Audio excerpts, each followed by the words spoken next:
kalian yang para cewek-cewek ya, berusaha mendekati kalian, itu pasti dia tidak akan mungkin menunjukkan sifat aslinya terkadang. Karena sifat aslinya yang buruk-buruk itu pasti dia sembunyikan dan semua yang keluar adalah kebaikan. Akhirnya, akumulasi dari kepalsuan-kepalsuan itulah yang akhirnya membuat kita atau kalian mencintai dia tuh. Ketika sudah masuk masa pernikahan, maka akhirnya yang muncul adalah kekurangan-kekurangan yang sebenarnya tidak kalian cintai. Akhirnya pengadilan agama lah yang akhirnya menjadi saksi gitu. Ada beberapa artis kita lihat sekarang ini ya, woi banyak betul tiba-tiba cerai sana cerai sini. Nah, bahkan ada yang baru saja menjalani pernikahan, bahkan seumur jagung ya baru berapa bulan sudah bercerai.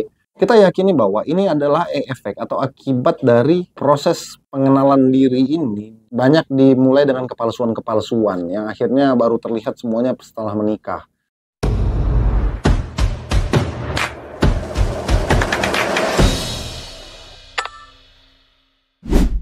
Assalamualaikum warahmatullahi wabarakatuh. Kembali lagi dengan kami Zefrijan Channel. Semoga kami dapat terus memberikan video-video yang terbaik, berbagi kebaikan kepada kita semua, dan dukung kami terus untuk berbagi kebaikan kepada kalian semua dengan subscribe channel ini, nyalakan lonceng, dan tonton juga video-video kami di platform media sosial lainnya. Kalian sering ngerasa ya bahwa kadang-kadang berkenalan dengan seseorang atau lagi berusaha menjalin hubungan dengan seseorang, tapi kalau tidak betul-betul mengenalnya, itu ada rasa takut atau gimana lah ya. Dan kita sering kali ya untuk menjalin sebuah hubungan dengan orang lain itu harus didasari dengan saling kenal. Bahwa kita harus betul-betul mengenal dia. Jika tidak kenal kita tidak mau. Nah sering sekali kadang-kadang ada mungkin kayak misalnya laki-laki yang serius dengan kita ya. Dengan kalian yang para cewek-cewek. Nah kemudian karena keseriusannya, dia yang pertama dia laki-laki serius, kemudian dia betul-betul niat untuk menikah, niat untuk menyempurnakan agamanya. Akan tetapi mungkin kita yang nggak siap mental untuk terima itu. Nah, ketika dia mencoba untuk serius, begitu mulai merasa mengenal kita, sedikit saja mengenal kita, dia langsung menyatakan bahwa dia ingin menikahi kita. Pasti rata-rata kebanyakan kita itu langsung melakukan penolakan-penolakan.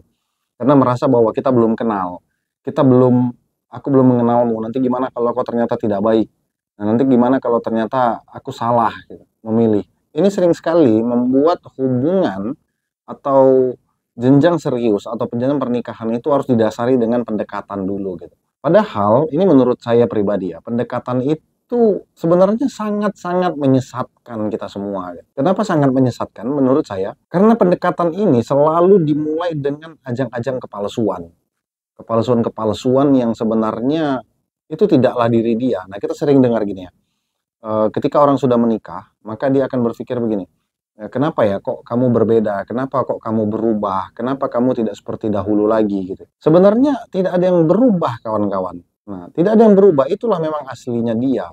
Selama ini yang terjadi itu adalah yang kita lihat adalah kepalsuan-kepalsuan dari proses pendekatan yang sama-sama kita lakukan. Si cowoknya palsu, si ceweknya juga palsu. Kenapa harus kita katakan palsu? Bahwa kita yakin bahwa nggak mungkin ya dalam proses pendekatan ini kita anggap si cowok mendekati si cewek. Dia tahu dan dia sadar bahwa dia lagi dalam proses pendekatan. Nah kemudian karena dia aslinya adalah suka mukul ya, nggak mungkin pada saat proses pendekatan itu kemudian tiba-tiba dia mukul kamu tuh, nggak mungkin. Karena dia tahu ketika itu dia lakukan maka dia tidak akan mungkin diterima oleh kita. Nah begitulah terus gitu. Misal dia tidak adalah laki-laki yang tidak suka perhatian kepada semua orang. Aslinya dia laki-laki yang nggak pernah peduli, nggak punya rasa empati, nggak punya rasa peduli kepada siapapun. Tapi karena dia menyukai si perempuan ini, maka rasa empati, rasa peduli, dan segala macamnya itu akan muncul dengan sendirinya. Karena dia sadar bahwa dia lagi proses mendekati, dia lagi berusaha untuk menarik hati si cewek agar bisa menyukai dia. Nah, tapi ketika dia tidak lakukan perhatian, kemudian dia cuekin begitu saja, dia tahu si cewek ini juga nggak akan mungkin bisa menyukainya.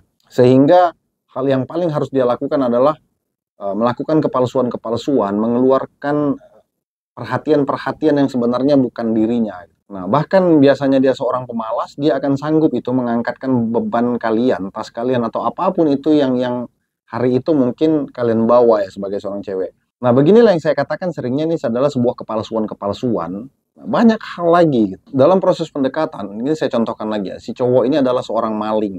Dia kemanapun perginya memang dia sukanya berhobinya itu ya maling-maling dan terus maling, nyuri ini nyuri itu gitu ya. Atau kita sebutlah klepto. Nah, tapi dia tahu pada saat dia melakukan proses pendekatan dan berusaha untuk menarik hati kalian, dia tidak akan melakukan pencurian itu di depan kalian. Nah, pastinya ketika pun saya contohkan begini, ketika pun kalian mendapatkan uang di jalan, itu dia pasti akan mengatakan begini, "Dek, uang ini harus kita kembalikan kepada pemiliknya. Ini kan ada KTP-nya, harus kita cari sampai dapat, karena ini bukan hak kita." Nah, kalian yang cewek ini juga ngerasa, "Ih, so sweet banget ya, ya Allah terima kasih engkau telah memberikan anugerah yang terbaik itu dalam hati kalian." Padahal itu palsu. Yang paling pasti, ketika dia berusaha mendekati kita, berusaha mendekati kalian yang para cewek-cewek ya, berusaha mendekati kalian, itu pasti dia tidak akan mungkin menunjukkan sifat aslinya terkadang. Karena sifat aslinya yang buruk-buruk, itu pasti dia sembunyikan dan semua yang keluar adalah kebaikan. Nah ini, lantas apa yang kalian mau kenal? Akhirnya, akumulasi dari kepalsuan-kepalsuan itulah yang akhirnya membuat kita atau kalian mencintai dia tuh. Nah, akhirnya kalian mencintai kepalsuan-kepalsuan yang ada di dirinya. Semua pasti palsu. Sehingga, seringnya ketika kita sudah melanjutkan jenjang yang serius, kalian sudah yakin banget ini cowok baik banget, ini cowok luar biasa, ini adalah anugerah yang diberikan oleh Allah kepadaku. Ya tidak semua seberuntung aku. Nah, ketika melanjutkan ke jenjang yang lebih serius, ke jenjang pernikahan, maka di saat itulah semua sifat aslinya itu tidak akan bisa disembunyikan lagi. Semua akan keluar dengan sendirinya. Semua akan terlihat sama kalian, masing-masing saling melihat. Si cewek juga gitu, pada saat dia lagi, kadang-kadang pada saat dia lagi pendekatan sama cowok, dia menjadi cewek yang luar biasa baiknya, lugu, polos, macam-macam lah gitu ya. Akhirnya sama-sama ini terlihat kekurangan masing-masing. Karena begini ya, itu Allah itu adil. Ada siang, ada malam, ada gelap, ada terang, ada cowok, ada cewek ya. Berarti ada rasa senang, ada rasa sakit ya. Dan ada kelebihan, pasti dong ada kekurangan. Nah, selama kalian proses pendekatan itu, yang kalian cintai adalah kelebihan-kelebihannya yang sebenarnya adalah palsu. Dan ketika sudah masuk masa pernikahan, maka akhirnya yang muncul adalah kekurangan-kekurangan yang sebenarnya tidak kalian cintai. Akhirnya pengadilan agama lah yang akhirnya menjadi saksi gitu. Bahkan ada beberapa artis kita lihat sekarang ini ya, wih banyak betul tiba-tiba cerai sana cerai sini, di sana cerai di sini cerai. Nah, bahkan ada yang baru saja menjalani pernikahan, bahkan seumur jagung ya baru berapa bulan sudah bercerai. Kita yakini bahwa ini adalah efek atau akibat dari yang saya jelaskan tadi. Bahwa memang proses pengenalan diri ini banyak dimulai dengan kepalsuan-kepalsuan yang akhirnya baru terlihat semuanya setelah menikah. Tapi ya begitu, kita juga sukanya seperti itu. Kita juga maunya seperti itu. Dan kita maunya ngerasakan seperti itu. Karena kalau datang laki-laki yang mungkin baru kita kenal, kemudian dia datang melihat kalian gitu ya, kemudian dia tertarik, ada beberapa kebaikan yang mungkin dia kenal dari lingkungan, kemudian dia tertarik dengan kalian, akhirnya dia berusaha untuk meminta kalian secara serius, pasti kalian langsung berkata tuh, "Ih, kamu sok kenal banget sih," gitu. "Kita kan belum kenal, kita kan, ih kamu siapa?" gitu.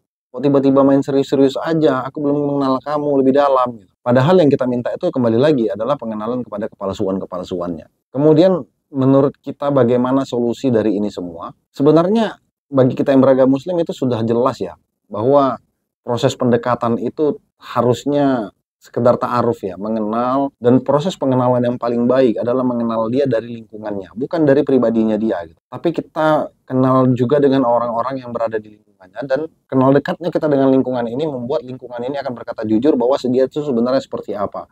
Usahakan juga teman-teman kita itu yang benar-benar teman-teman kita itu mengenal dia. Nah, kemudian dari teman-teman kita juga akan memberitahu kepada kita bahwa dia itu sebenarnya seperti apa. Dari sini saya rasa dia akan valid. Pengenalan kita itu bukanlah pengenalan yang palsu. Nah, kemudian ketika kita sudah betul-betul mengenal, jangan bohongi diri. Kita serahkan kepada Allah setelah berusaha proses mengenal yang bukan langsung secara langsung, tapi melalui orang-orang terdekat kita tadi itu. Nah, barulah mungkin kita lanjut ke jenjang pernikahan. Nah, selanjutnya kita tahu bahwa setelah itu kita juga akan melihat kekurangan dan kelebihan. Karena orang-orang terdekat kita biasanya selalu juga mengatakan itu ya kekurangannya sih ini, tapi dia kelebihannya begini ya gitu. Sehingga mudah-mudahan apa yang menjadi ketakutan kita bersama, pernikahan-pernikahan yang seumur jagung atau yang berakhir dengan tidak kita inginkan, ini akan sedikit terhindar ya. Ini yang sebenarnya kami pengen berbagi kepada kalian, apalagi di zaman sekarang ini, di zaman antah berantah ini ya. Begitu sulitnya kalau kita seorang laki-laki itu terkadang pengen serius kepada seorang wanita yang mungkin juga baru dia kenal atau nggak lama dia kenal tapi merasa yakin. Nah, kemudian laki-laki yang baik itu kan biasanya dia nggak banyak cerita ya.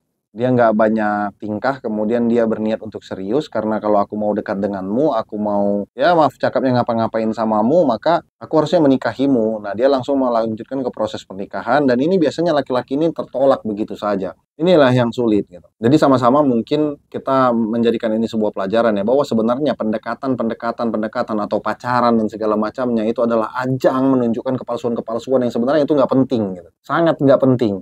Nah, akhirnya yang menjerumuskan kita kepada pernikahan-pernikahan yang seumur jagung, yang gak bertahan lama. Apalagi sering kalian ngerasakan, bahkan kalian lihat dimanapun gitu. Setahun nikah, kemudian berkelahi. 2 tahun menikah, kemudian berkelahi. 5 tahun menikah, berkelahi. Ya gimana tidak gitu. Karena terkaget bahwa selama ini dia kepalsuan-kepalsuan semua yang muncul gitu. Kita terkaget bahwa ternyata selama ini dia tidak begitu gitu. Nah, akhirnya si suami begitu juga melihat si istri kaget gitu ya, tiba-tiba makan di depan TV ngangkang gitu. Selama ini makannya sopan banget, tiba-tiba sekali suap itu bisa 2 centong gitu. Dia terkaget selama ini makannya dikit-dikit. Nah, si cewek juga begitu, ternyata si cowok ini nggak seperti yang pada saat pendekatan dulu. Akhirnya kelahi dan terus kelahi. Akhirnya muncullah lagi perkataan-perkataan, ya aku udah bingung juga, ada rasa apa tidak lagi sama dia. Ini semua bertahan cuma gara-gara anak-anak. Nah, ini kan sebenarnya sama-sama tidak kita inginkan gitu ya. Maka dari video ini mudah-mudahan kita bisa belajar bahwa jangan pernah berusaha untuk mengenal kepalsuan-kepalsuan dari orang-orang yang berusaha mendekati kita dan mengajak pacaran berlama-lama. Pacaranmu itu nggak penting. Nah, yang penting itu adalah kita mengenal dia dari lingkungannya, dari teman-teman kita, dan kita harus percaya kepada lingkungan ini. Jangan nanti lingkungan ini mengatakan bahwa, oh dia nyabu, oh dia berjudi, oh nggak apa-apa, nanti dia bisa berubah sama aku. Ini sama juga begonya gitu. Jadi, mudah-mudahan kita bisa belajar dari video ini. Dan terakhir, bagi kita yang beragama Muslim, Islam telah mengajarkan kita hal yang luar biasa sebenarnya untuk bisa menerima kelebihan dan kekurangan dari pasangan. Dengan tidak mengenal dia secara langsung, dengan tidak berzina, berpacaran dan segala macamnya, maka ketika memang kita tertarik dengan pasangan seseorang, mungkin kita mengenal lingkungannya dengan teman-teman kita atau dari teman-temannya dia, kemudian kita ta'aruf, perkenalan, kenal orang tuanya, maka langsunglah menikah. Mudah-mudahan Allah itu akan memberikan ridho yang luar biasa. Dan ini mudah-mudahan menjadi pertolongan dari Allah. Mungkin itu saja yang kami berikan kepada kalian. Kita sama-sama berbagi, kami belajar, kalian juga belajar. Video kami bukan hanya untuk kalian, tapi untuk saya sendiri. Saya masih punya anak-anak, saya punya keluarga, yang mungkin juga akan saya bagikan kepada mereka. Mudah-mudahan bisa bermanfaat bagi kita semua. Tidak ada maksud kami untuk mengajari kalian, tapi kita hanya berbagi. Mudah-mudahan berbagi dan terus berbagi. Hanya ini mungkin yang kami bisa berikan. Demikian. Billahi fisabilillah, fastabiqul khairat. Assalamualaikum warahmatullahi wabarakatuh.